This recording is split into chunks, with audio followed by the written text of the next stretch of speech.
I work at a civilian police department, and I had the opportunity to get assigned a dog, and I was very fortunate that it was our first explosive detection dog, so I had a lot of experience with the explosive detection already.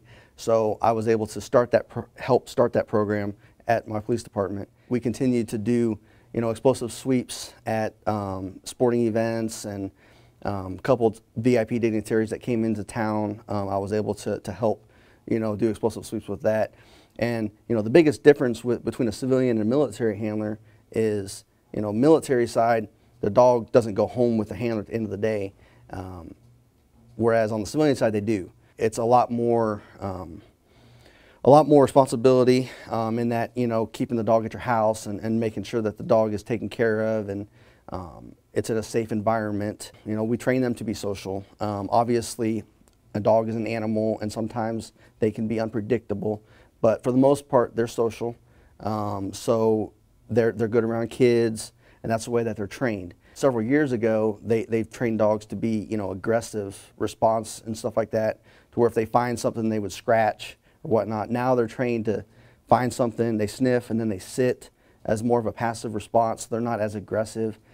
But at the end of the day, their main purpose is to protect themselves and their handler. So if they feel that their handler or themselves is has a threat against them, they're going to protect. Their nose is very powerful. So they've detected explosives, they've detected IEDs and stuff, and prevented loss of life of soldiers.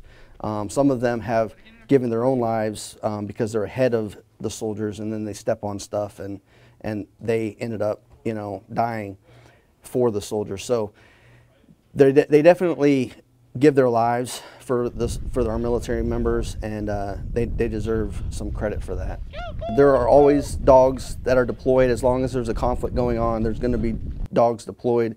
They can contact either the state of Indiana. They can contact any of the active duty Army bases. Unfortunately, Indiana doesn't have any dogs assigned to Indiana because most of the National Guards do not. But they can put you in contact with a base that would have soldiers deployed with dogs, and then they can get their information, and then they can send care packages. And it's always good and rewarding to not just send care packages to the soldier, but to the dog themselves, and send treats and toys and whatnot.